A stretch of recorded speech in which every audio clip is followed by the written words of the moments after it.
The glass was already in his hand when the little girl grabbed his wrist. Nobody moved. Not the caterers lined against the far wall. Not the associates in their pressed suits. Not the woman who had poured the wine herself just 40 seconds earlier. They all stood exactly where they were, holding their breath, watching an 8-year-old girl grip the wrist of one of the most powerful corporate attorneys in the state of Virginia, as if her life, or his, depended on it. Nathaniel Beaumont had not become a named partner at Beaumont and Crane by being a man who rattled easily. 58 years old, silver at the temples, a jaw that looked like it had been carved from the same marble as the fireplace behind him. He had argued before federal judges. He had sat across from men who wanted to destroy him and smiled while doing it. He had buried a wife, rebuilt a firm, and raised a daughter largely alone, and he had done all of it without losing his composure in public even once. But something about the way the child looked at him made him stop. Her name was Cleo. Cleo Briggs. She was the daughter of Daphne Briggs, who had been Nathaniel's office manager for 11 years. Organized, quiet, the kind of woman who remembered every birthday and never asked for anything. Daphne had brought Cleo to the firm's annual dinner at Ashwood House because the babysitter had canceled at the last minute, and because Nathaniel himself had said it was fine. "Don't worry, bring her. There'll be plenty of food."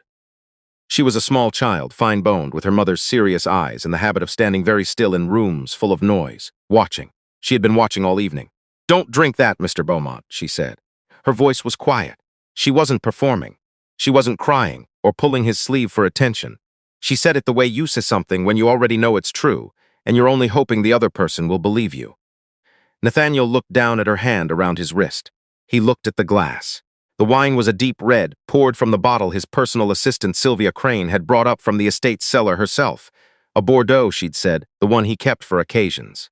His 62nd birthday was occasion enough, she'd said, smiling the way she always smiled, warm and certain and just slightly ahead of him. He looked back at Cleo. "What did you say?" he asked. "I said don't drink it." She didn't let go. "I saw her put something in it." The room went very quiet in a different way than it had been quiet before. The first quiet was the held breath of surprise. This was something else. This was the quiet of people recalibrating. Sylvia Crane was standing 8 feet away. She had been with Nathaniel for 6 years. She had come recommended by a colleague, arrived for her interview in a gray blazer with a leather portfolio, and proceeded to make herself indispensable within the first 3 months.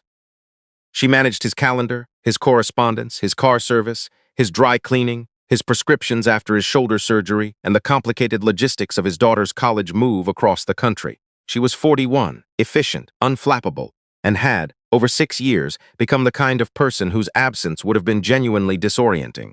Nathaniel paid her well and trusted her completely, and she had given him no reason to do otherwise. She was looking at Cleo now with an expression of practiced patience. "She's a child," Sylvia said. "She's been running around this room all evening. She probably saw me add the elderberry extract." "I told you, Nathaniel, I add it to your wine every evening. It's for your blood pressure. Dr. Howe recommended it 6 months ago. You signed off on it yourself." "The dropper," Cleo said. She still hadn't let go of his wrist. The dropper she used was different. She keeps the elderberry one in the front pocket of her bag. The silver one. I've seen her use it before. But tonight she used a different one, a white one. She got it out of the inside pocket. She didn't think anyone was looking. Nathaniel set the glass down on the table. Not because he was certain. He was not certain. He set it down because something ancient and animal in him responded to the child's steadiness, to the fact that she was not flinching, and because he had learned a long time ago that the surest sign a person was lying was that they kept talking after the point at which a truthful person would have stopped. Cleo had stopped. Sylvia had not. "This is genuinely absurd," Sylvia said, and she laughed, a small, calibrated laugh, designed to invite everyone else in the room to laugh with her, to agree that yes, this was absurd, that an 8-year-old had no business making accusations in a room full of adults, that the correct response here was to smile and move on. "Nathaniel, I have worked for you for 6 years. I have never given you anything that wasn't sanctioned, anything that wasn't." "Which pocket?" Nathaniel said. He was looking at Cleo, the inside one, on the left, zippered. He looked at Sylvia. "Would you open your bag, please?" The room had cleared itself without anyone deciding to clear it. The 2 caterers near the door had moved subtly to the side. The associates had formed a loose, unconscious cluster near the windows. Daphne Briggs was standing very still near the fireplace, with her hand pressed over her mouth, her eyes moving between her daughter and her employer, and the woman who stood between them. Sylvia's expression did not change. That was the thing Nathaniel would remember afterward. Not that she panicked, not that she ran, not that she cried or confessed or broke in, any of the ways people broke in courtrooms when they knew the evidence was coming. She simply held her expression, that practiced patience as if she were deciding something. Then she said, "I don't think I will." The sound that went through the room was not a gasp. It was more like a collective exhale, a long, slow breath that everyone had been holding without knowing it. Nathaniel said quietly, "Call the police, please." He was looking at his associate Gregory, who was already reaching for his phone. Sylvia set her bag on the table. She did it herself, without being asked a second time, with the same efficiency she applied to everything. She unzipped the inside pocket on the left side. Inside was a dropper. White plastic. Unlabeled. She sat down in the nearest chair and said nothing else. The police arrived 22 minutes later. Nathaniel spent those 22 minutes doing very little. He sat in the armchair near the fireplace. He drank water, not wine. He looked at the glass on the table and thought about the last 6 years, the way you catalog a room after a flood. Methodically, dispassionately, looking for what the water touched. Cleo sat in the chair beside him. Not because anyone told her to. She climbed into it herself, tucked her feet up under her, and ate a bread roll she had retrieved from the dinner table with the calm of someone who had done the hard part and was now simply waiting for the adults to catch up. Daphne stood near the door, phone in hand, checking the street for lights. Nathaniel could see her hands shaking from across the room. He understood. He had his own shaking to do, but he was saving it for later, for the privacy of his own house, where he intended to sit in the dark for a very long time and think about all the evenings he had handed a glass to Sylvia Crane and trusted it, his shoulder surgery, his blood pressure, every prescription, every supplement, every carefully recommended addition to his routine. All of it filtered through her. He thought about the night 3 months ago when he had felt strange after dinner. Lightheaded, he'd told Sylvia, and she had said it was probably fatigue, that he was working too hard, that he should go to bed early. He had. He'd woken up feeling fine and forgotten about it. He didn't forget about it now. When the detectives arrived, they took the bag and the dropper and the glass. They asked questions in the calm, procedural way of people who had seen most things and were not surprised by any of them. They spoke to Sylvia separately in the corner of the room, and Nathaniel watched her face while they did. She answered them in the same way she answered everything, directly, without hesitation, without ornament. He had always admired that about her. He understood now that it was not composure. It was practice. The dropper was taken to the lab. Nathaniel was told he would hear within 48 hours. He heard in 36. The substance was a compound. Not immediately lethal in a single dose, but cumulative. The kind of thing that accumulated quietly, invisibly, over weeks or months, mimicking symptoms of fatigue and age, and the ordinary deterioration of a 58-year-old man who worked too hard. The kind of thing that, if not caught, would eventually look like a heart attack, or a stroke, or simply the body giving up under pressure. The kind of thing no one would think to look for unless they already knew to look. The question Nathaniel could not stop turning over, in the days that followed, was why. He hired a private investigator named Barton Glade, a former federal agent who charged too much and delivered exactly what he promised, which was everything. Glade came back in 2 weeks with a file that Nathaniel read alone in his study on a Sunday morning, with the door closed and a cup of coffee that went cold beside him. Sylvia Crane had not always been Sylvia Crane. She had been Sylvia Morrow before a marriage 8 years ago, and before that she had been a paralegal at Hartfield and Associates, a firm Nathaniel had done business with in 2009 and 2010. During a corporate acquisition that had been, by any objective standard, aggressive. One of the partners at Hartfield had lost his equity stake in the fallout. That partner's name was Jeffrey Morrow. He had not recovered financially. He had died 4 years later, by his own account in the medical records, of stress-related cardiac failure, which was what doctors wrote, Nathaniel knew, when they meant a man had stopped wanting to survive. Jeffrey Morrow was Sylvia's father. She had taken her married name. She had come to him with a portfolio and a letter of recommendation from a colleague Nathaniel trusted, a colleague who had since told investigators he had not written the letter, that the letterhead had been copied without his knowledge. She had arrived 6 years ago with a plan and the patience to execute it on the timeline she had chosen, and she had waited, and she had been careful, and she had almost succeeded. Nathaniel sat with the file for a long time. He thought about Jeffrey Morrow, whom he had not known personally, whom he had known only as a line item in an acquisition that had been perfectly legal and genuinely ruthless. He thought about the distinction between those two things, and whether he had thought about it enough at the time, and whether thinking about it now changed anything. It didn't change what she had done. It didn't make the dropper in the bag a reasonable response to a loss that was real and devastating and had nothing to do with a man named Nathaniel Beaumont making business decisions in a conference room 14 years ago.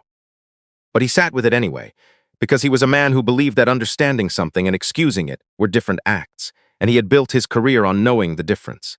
Daphne Briggs came to his office 2 days after the police had filed charges.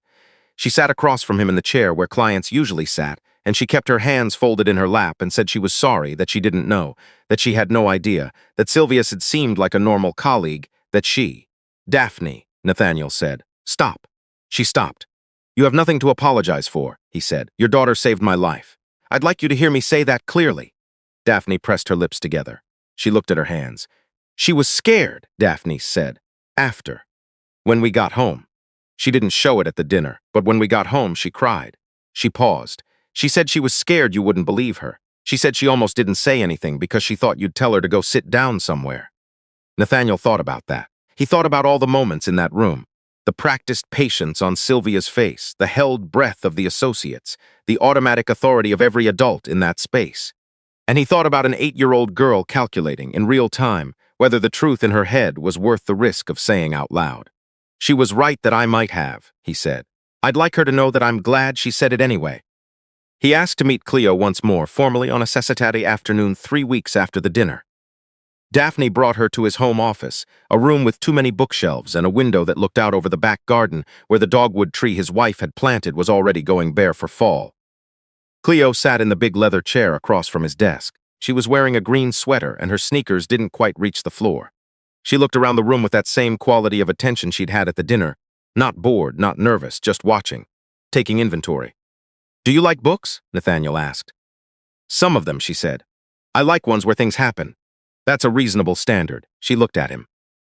Is the lady in jail? She's been charged, he said. There will be a trial. But yes, she's in custody. Cleo nodded once, as if she had been waiting to confirm that particular thing before she could file it away. I want to ask you something, Nathaniel said. And I want you to answer honestly, even if the answer seems small. She waited. When you saw what you saw, the dropper, why did you say something? You could have decided it wasn't your business. You could have decided no one would believe you. A lot of people would have. Cleo was quiet for a moment, not because she didn't know the answer. He could see her deciding how to say it. My grandma always says that if you see something wrong and you don't say anything, you're part of it, she said, and I didn't want to be part of it. Nathaniel looked at her for a moment. Then he looked out the window at the dogwood. Your grandmother is a very smart woman, he said. I know, said Cleo. His attorney, a careful man named Douglas Fenn, who had handled Nathaniel's personal affairs for 20 years, drafted the documents over the following month. Nathaniel reviewed them twice, changed 2 provisions, and signed them on a Tuesday morning before his first meeting. The trust was structured to activate when Cleo Briggs turned 18. It was enough to cover 4 years at any college she chose, with a remainder that would follow her into whatever came after. The letter attached to the document was written by Nathaniel himself, in longhand, which he did not do often. He told her that he believed in paying debts plainly, and that this was the plainest way he knew. He told her that the bravest thing he had ever seen in 40 years of watching people was a small girl who was afraid no one would believe her and said it anyway. He told her he hoped she never lost that. Daphne called him when the documents arrived. She didn't say much. She said, thank you, and then she said that Cleo had read the letter 3 times and then gone to put it in the box where she kept important things. Nathaniel said he was glad to hear it. He hung up the phone and sat at his desk for a few minutes, looking at the dogwood through the window. The last of the leaves had come down overnight. The branches were bare and clean and looked, in the gray October light, like something that had survived a long time by knowing when to let go. He had not touched a glass of wine since the night of his birthday. He wasn't sure he would again. There were some things you couldn't return to exactly as they were, and he had learned enough, in 58 years, to stop pretending otherwise. He picked up his coffee. He drank it while it was still warm. Outside, the first wind of real autumn moved through the garden, and the bare branches of the dogwood held steady against it, the way things do when they have deep enough roots.